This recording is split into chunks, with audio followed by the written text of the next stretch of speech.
प्रिय विद्यार्थियों, आज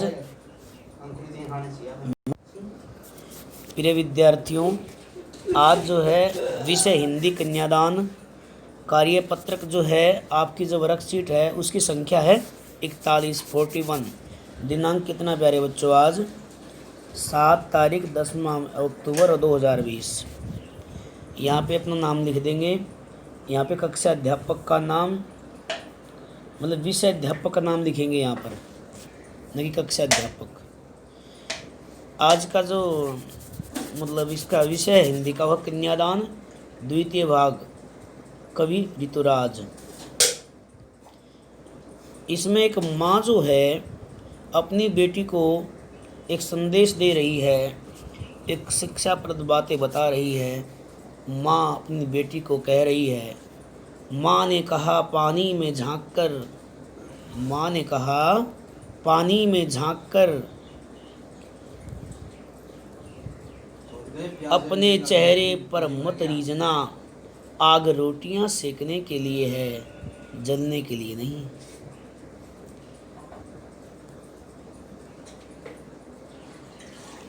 वस्त्र और आभूषण शाब्दिक भ्रमों की तरह बंधन है स्त्री जीवन के। माँ ने कहा लड़की होना पर लड़की जैसी दिखाई मत देना। कितनी अच्छी बात की माँ ने।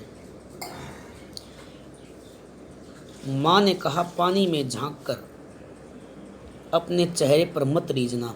माँ ने कहा संसार के अंदर तो अपने चेहरे पर ज़्यादा खुश मत होना, मतलब सुंदरता में ज़्यादा अपने आप पर घमंड मत करना। सुंदरता के ऊपर आग रोटियां सेकने के लिए होती है। चलिए थोड़ा भावार्थ देख लेते हैं, इसके हिसाब से देख लेते हैं।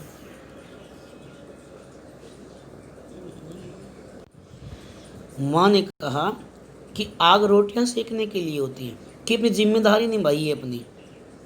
लेकिन जिम्मेदारी निभाना आपका फर्ज है, लेकिन अत्याचार किसी का सहन मत करना। वस्त्र और आभूषण शाब्दिक भ्रमों की तरह है, धोखा है। जो वस्त्र है, आभूषण है, धोखा है, भ्रम है। इसमें तल्लीन होने की जरूरत नहीं है कि आप धोखा में रहेंगे। आभूषण वस्त्र इसमें तल्लीन होने की जरूरत नहीं है। बंधन है स्त्री जीवन की। माँ ने कहा लड़की होना पर लड़की जैसे दिखाई मत देना। भाई लोग लड़की को कोमल मानते हैं, बिल्कुल नाजुक मानते हैं और उस पर अत्याचार करते रहते हैं। तो माँ कह रही है लड़की जैसी दिखाई मत देना, क्योंकि लड़की जो है समाज में उसको बिल्कुल ही कम मानते हैं, स्थिल मानते, कमज़ोर मानते हैं। माँ ने कहा लड़की होना मतलब आपके अंदर गुण तो लड़की वाले ही हों, क्या ना, लेकिन लड़की जैसी दिखाई मत देना, ज़्यादा कोमल दिखाई मत देना, नियम में रहना। कुछ शब्दार्थ दे रखे हैं। रीझना होता मन ही मन प्रसन्न होना, आभूषण गहना शाब्दिक शब्दों का, और भ्रम धोखा। प्यारे बच्चों, यहाँ पे भावार्थ भी दिया है। प्रस्तुत पंक्तियों में कवि ऋतुराज ने उस माँ का वर्णन किया है जो विदाई के समय अपनी बेटी को नसीहत दे रही है, एक संदेश दे रही है, एक सलाह दे रही है कि उसे ससुराल में किस तरह रहना है और किस तरह नहीं। सबसे पहले माँ अपनी बेटी को बोलती है कि अपनी सुंदरता पर कभी मत इतराना, क्योंकि सांसारिक जीवन को सही तरह से चलाने के लिए सुंदरता से ज़्यादा हमारे गुण काम आते हैं। फिर माँ अपनी बेटी को कहती है कि आग रोटियां पकाने के लिए होती है, न कि जलने के लिए। अर्थात वह अपनी बेटी को यह कहना चाह रही है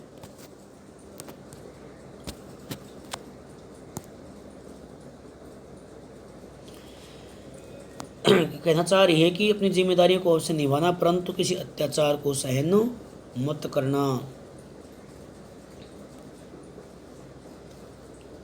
उसके बाद माँ कहती कि वस्त्र आभूषण के मोह में कभी न पड़ना। ये केवल बंधन है, एक बंधन जिसमें कभी भी नहीं बंधना चाहिए। इसे चक्कर में बसा बसा संसार भी उजड़ जाता है। आगे माँ अपनी बेटी को कह रही है कि अपने आप को किसी के सामने एक दुर्बल कन्या की तरह प्रस्तुत मत करना और न ही अपनी निर्बलता किसी के सामने आने देना। इस संसार में लोग निर्बल के ऊपर ही अत्याचार करते हैं। इसलिए उन्होंने कहा कि अपने भीतर नारी के सभी गुण अपनाए रखना, लेकिन दूसरों के सामने खुद को कभी निर्बल और असहाय मत दिखाना। इस पद्यांश में उसके भावार्थ को पढ़कर हमने निम्नलिखित प्रश्न को उत्तर देने हैं। माँ ने अपनी बेटी को क्या क्या सीख दी?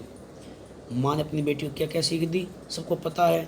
माँ ने सबसे पहले माँ बेटी को बोलती है कि सुंदरता पर कभी मत इतराना, सांसारिक जीवन में सही तरह चलाने की सुंदरता ज़्यादा हमारे गुण काम आते हैं। माँ बेटी को कहती है कि आग रोटियाँ पकाने के लिए होती हैं, न कि जलने के लिए।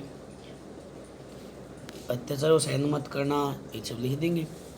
आपके विचार में माँ ने ऐसा क्यों कहा कि लड़की होना पर लड़की जैसी दिखाई मत देना? भाई माँ के विचार में माँ ने ऐसा क्यों कहा? देखो बेटा, जब आपको कोई ये कहे